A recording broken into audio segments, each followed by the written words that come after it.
Today on Think Smart with TMFG, Mike and I are going to be discussing, this is our 20-year anniversary of working with Dimensional Fund Advisors, or as we call it, DFA. Bit of an eye-opening experience 20 years ago, wasn't it? It was. So 20 years ago, we attended a conference it was a U.S. conference down in Dallas, Texas. And it was sort of an introduction to Dimensional Fund Advisors. And I thought it would be interesting to review sort of why we were there and what has since transpired. At the time, we were about 96% in company product, active management, investment solutions. We felt our client fees were out of place with where they should be based on market trends that were going on. We had lost some great clients from that time period of 1999 to 2002, mostly because of the tech boom that was going on, the internet bubble that was going on, but also because our fees we felt were too high, and so did a lot of those clients. And so we needed a new solution, and we needed it pretty fast. So what we did, as we do with most times, is we started a spreadsheet. It's the start of every change you have to make, is look and analyze the situation. We went down and we interviewed probably about 12 different fund companies, because we had a solution that time that, as you were saying, was an in-house solution. It was a rather good solution. It was just expensive. It was also used to be independent, and our company kept on replacing the independent managers with their own managers, which was beginning to bother us a bit because it lost the independence that was promised to us. As we sat down with all these different companies, from Templeton to Trimark to McKinsey to Fidelity, they all had their own programs. We created a checklist and looked at the positives and negatives of each one of them. And along the way, at the bottom, we had this one company called DFA. And DFA had none of the bells or whistles, but it was very cheap. When we went to compare all the different companies to our own company product, they didn't hold a candle to them. They weren't near as good. And they weren't that much cheaper. They were a bit cheaper, but they weren't that much cheaper. Then we looked at the bottom of the sheet. This company DFA was standing out because it was half the price. And we thought, This doesn't have a lot of the bells and whistles to it, but it is half the price. Then from there, we decided, can we build those bells and whistles ourselves at a much lower cost for the clients? And that's where our brains started to get together and try to build a better system, and it's worked extremely well. So we go down to this conference, and I think probably the biggest thing that changed my mind was we sort of came to the conclusion that maybe this whole process of using active management, individual managers and companies selecting individual stocks to try and beat the market, maybe the evidence that we were looking at didn't make a lot of sense. Yeah. And we'd been using this, I had been in the business now for about 12, 13 years, and I wasn't completely happy with where clients' returns were, to be quite honest, whether it was fees, whether it was active management, or a combination of the two. Managers seem to be a world of empty promises, and they'd always promise and they never deliver. Let's go to why Dimensional. Their focus was very different. The one thing they believed in was tremendous diversification. You basically owned the market. The second thing they believed in was a focus on value investing, which we had a lot of exposure through with our company products, and we were also a believer in it. And also small cap or small company exposure in the portfolio would help to enhance returns of a portfolio. So those are Dimensional's focus. They'd been in business a little over 20 years. They were privately owned. They had an excellent track record. They were highly regarded in the industry, and they had just come into Canada the year before.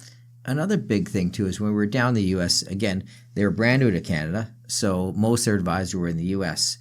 And when we went to different, let's say, conferences in Canada, it was usually a bunch of advisors sitting together. When we talked to all the people that were at this conference, there was a lot of accountants and lawyers there. And different in the U.S. In the U.S., accountants and lawyers are allowed to give financial advice. And what all these lawyers, accountants said is, we don't want to take on the risk. We don't want to be involved in trying to pick individual securities or pick the managers. And we've done this for our clients. And many of these lawyers and accountants would deal with some big clients too. And we found out some of the clients they were dealing with, it was astonishing, the wealth they were running. Then we started looking at some of the pension funds from schools and bursary funds in there. And they were also using Dimensional to run these funds. So first move was Mike and I committed that we were going to move our own investment accounts. I actually went back and went online and looked at the transactions, and it was mid-December, sort of around this time, that I moved all of my investment accounts, my RSP accounts. We didn't have TFSAs at that time, but we had, my wife had a LIRA account, a locked in. We had some open accounts. We had an RESP for our children established at that point, and some in-trust accounts for our children as well. And I literally moved everything. Over that next year, in 2005, we started trying to figure out how we're going to make this transition, because we were starting to really think that this is what we needed to do. And I think that's where, there was some issues. And so let's talk about what some of those issues were at the time that we weren't going to get. What were the bells and whistles that we're going to be missing, Mike? Well, we're going to lose out on, the first thing was the program we had automatic rebalancing. So from there, we had to structure our own rebalancing system. And it was a manual process at first, and over the years, we evolved that to an automated process using some other companies, and we get tagged now whenever any portfolio gets out of balance. It's an incredible system, and the difference, too, is we actually take a look at the rebalances individually to make sure they make sense for each individual client. Our other system had different managers. It had manager diversification. Now we were moving to just one manager who was overseeing the whole thing. So that was huge. Reporting had been excellent with our previous solution. It was not going to be great with this new solution. They were relatively new in Canada, and I'll say reporting wasn't their strong suit at the time. Yeah. Rates of return were lost, and we had to keep track of all that for our clients individually. The tax deductibility of fees initially was also lost. We were moving where the fee was built into the price of the product. F-class investing, or fee-based, had not been part of that program at that time. It came shortly thereafter, but in the initial years it wasn't there.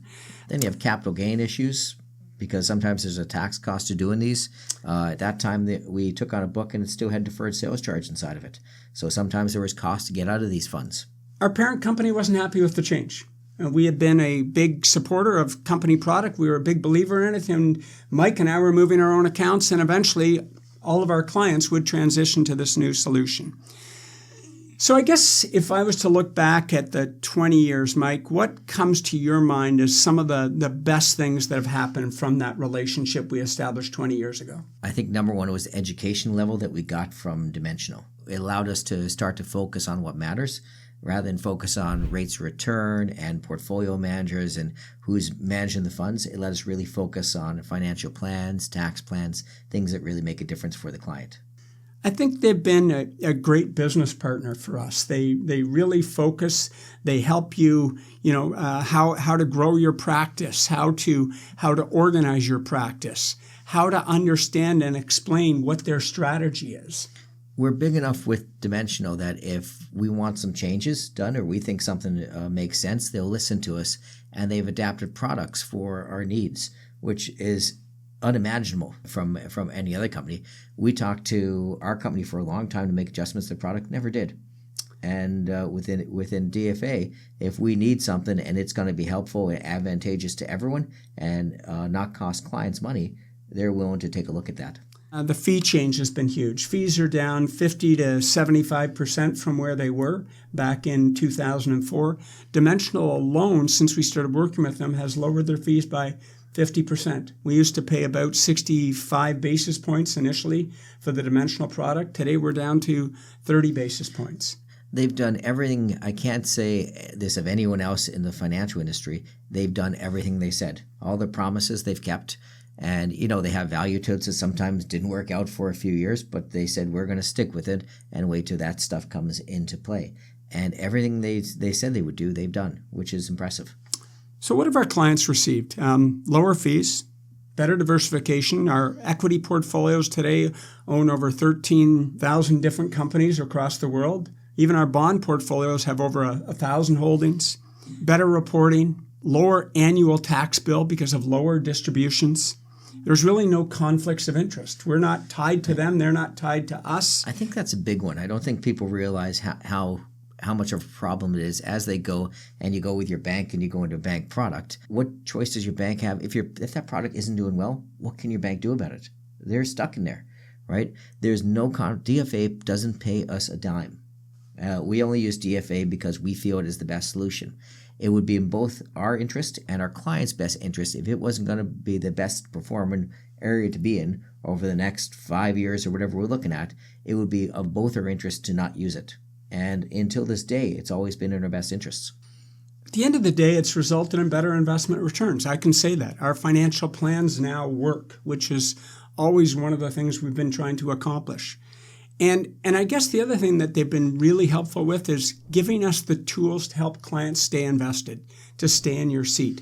And so you always hear us, Mike, and I believe you need to stay fully invested at all times. You can't time the market. You can't predict what's going to happen next. And Dimensional has given us those tools and strategies to help it make it easier for clients to understand that. Mike, what are some of the promises that you and I have to our client base? We're going to always continue to explore new solutions. We're not just going to sit and say, okay, DFA is working, we're just going to do that for the rest of our lives. We'll always look and see if it still makes sense. And we've looked many times and it continues to make sense. We realize the big thing DFA has done too to us is since we went with DFA, we haven't made, knock on wood, I don't think we're going to make any more mistakes, but we've made mistakes in our past. Yeah. We used labor funds, things like that. We went to some high-tech things back in 99 for small parts, but we made little mistakes. Since we moved to this DFA structure, we haven't made those little errors. And that's been a big thing. So we've had 20 years without any of those mistakes that can take away from client returns. If we find something better, we will make a change. But at this point today, we're extremely happy. They've been a great partner, as I mentioned, and we are looking forward to working with them for the next 20 years. This is Rob and Mike with Think Smart with TMFG from the McClelland Financial Group of Assante Capital Management.